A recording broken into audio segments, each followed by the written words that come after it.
তালের বড়া বানাবো। এর জন্য আমি দুটো তাল নিয়েছি, মিডিয়াম সাইজ, খুব বেশি বড় না তালগুলো। আর এই তালগুলো আমি দেখাচ্ছি, একটু দেখে নাও তোমরা।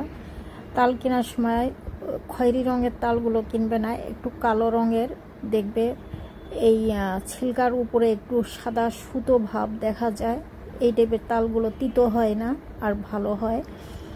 তো আমি যেদিন তাল কিনতে গেছিলাম সেদিন বাজারে খুব বেশি তাল ছিল না, আর যেদিন যাইনি সেদিন অনেক ভালো তাল দেখে এসেছি। ভাবলাম পরের দিন গিয়ে কিনে আনবো, তো পরের দিন ভালো তাল পাইনি। এরকম মিডিয়াম সাইজ, ছোটই বলা যায় এই সাইজগুলোকে। দুটো তাল কিনে এনেছি, তালগুলো আমি বাড়িতে এনে পাকিয়েছি। আর সেদিন কাঁচা তাল পাওয়া গেছিল ছোট ছোট, তো তালগুলো বেশ ভালোভাবে পেকে গেছে। এই তালের পালস কি করে বার করবে এটাই আমি একটু দেখিয়ে নিচ্ছি। এটাই একটা অনেক কঠিন কাজ আমাদের কাছে। যখনই তালের বড়া খেতে চাই, বড়াটা খেতে ভালো লাগে, কিন্তু তালের পালস বার করাটা খুব কঠিন হয়ে যায়। আমরা বেশিরভাগ বাঁশের চালনি বা এমনি যে কোনো চালনিতে আমরা তালের পালস বার করি। তো আমি একটু ভিন্ন টাইপের দেখাচ্ছি। এখানে সামান্য একটু জল দিয়ে হাতে ডলে এইভাবে পালসগুলো বার করলে তাড়াতাড়ি হয়ে যায়। আর এরকম একটা ছাঁকনি আর তলাতে একটা হাঁড়ি নিয়ে এভাবে ঢেলে ছেঁকে নিতে হবে। তাল তো ছেঁকেই নিতে হবে, নইলে এতে আঁশ থাকে। এই আঁশগুলো এখন দেখা যাচ্ছে না, শেষের দিকে দেখা যাবে এই চালনিটা পুরোভাবে ভরে গেছে আর তলা দিয়ে নামছে না তালগুলো, এতটাই আঁশ হয় এতে। তো আমি সামান্য একটু একটু জল দিয়ে এই তালের পালসগুলো বার করে নেওয়া হয়ে গেছে। এই যে দেখতেই পাচ্ছ অনেকটাই পালস বার করেছি আমি, দুটো তাল আছে। তো এই যে দেখিয়ে দিয়েছি আমি কিভাবে এই তালের আঁশগুলো ছেঁকে নিতে হয়। এইভাবে আমি চামিচ দিয়ে এভাবে ঘুরিয়ে ঘুরিয়ে, তো এই যে একটু টাইম লেগেছে বটেই, তবে এটা খুব ভালো হয় ছেঁকে নিলে। যারা আমরা তালের বড়া খেতে পছন্দ করি কিন্তু ঝামেলার ভয়তে আমরা করি না, তো আমার তালের পালস বার করা খুব তাড়াতাড়ির মধ্যেই হয়ে গেছে। এখন এটা আমি গুলে নিব। এটা কি দিয়ে গুলে নিচ্ছি, এই যে এটা চিনি দিয়েছি আমি। চিনিতে একটু পিঁপড়ে ধরেছিল, তো চিনিতে জল দিয়ে আমি উপর থেকে পিঁপড়েটা ছেঁকে ফেলে দিয়েছি। সামান্য একটু নুনও দিতে হয়। এখানে আমি পুরো 2 কাপ চিনি অ্যাড করেছি। তাল তো বেশি মিষ্টি হয় না, আর মিষ্টিটা নিজের উপরে, যে যেমন মিষ্টি খাবে। তো আমার বাড়িতে তালের বড়াতে ভালোই মিষ্টি দিতে হয়। এখানে আমি 1/2 কাপ মৌরি দিলাম।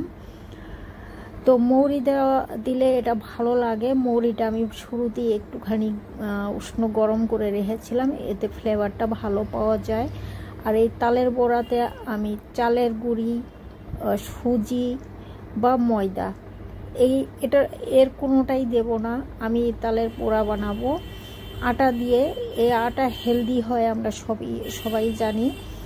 আর যেটা বলছিলাম, সুজি দিয়ে আর চালের গুঁড়ি দিয়ে আমার হাতে তালের বড়া খুব একটা ভালো হয় না, সত্যি কথা বলতে। আমি নরম করতে পারি না।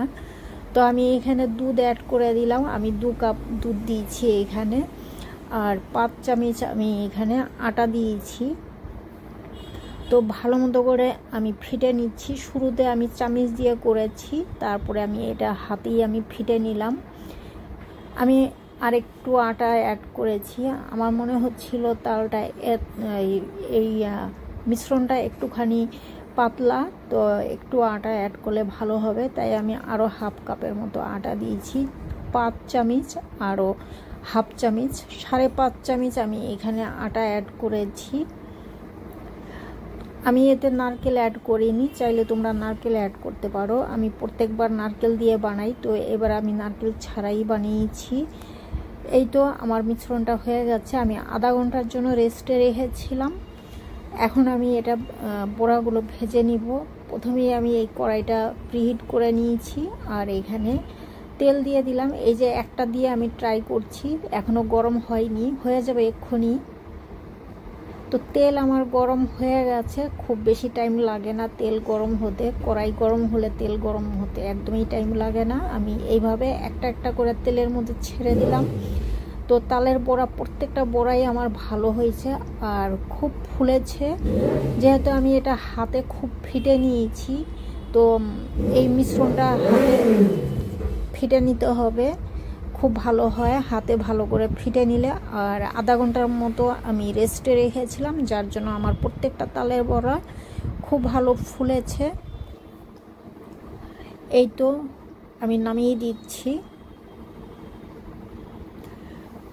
এই যে শুরুতে একটুখানি লালটা কম দেখা যাচ্ছে, তেলটা যত গরম হবে ততই এটা আরও রঙটা খুব সুন্দর লাগবে দেখতে, লাল লাল হবে।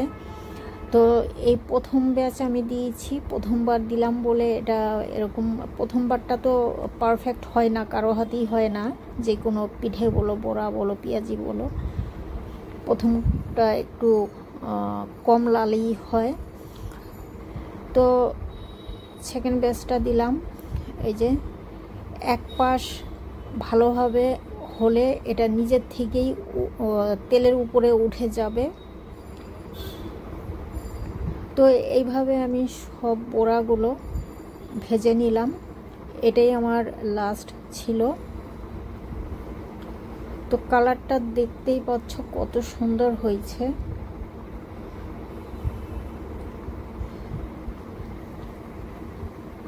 তো এবারকার তালের বড়া আমার অনেক ভালো হয়েছে, নরম হয়েছে, আর খুব তাড়াতাড়ির মধ্যে এটা আমরা সবাই খেয়ে শেষ করে দিয়েছিলাম। আবার বানাবো এই বছর তাল শেষ হওয়ার আগেই আরও একবার আমার বানাবার ইচ্ছা আছে, তবে সেই ভিডিও আমি শেয়ার করব না, একই জিনিস দুবার করতে ভালো লাগে না। তো যাই হোক, তোমরা চিন্তা করো না, একই জিনিস আমি বারবার দেখাই না। এই তো আমার সব তালের বড়াগুলো ভাজা হয়ে গেছে।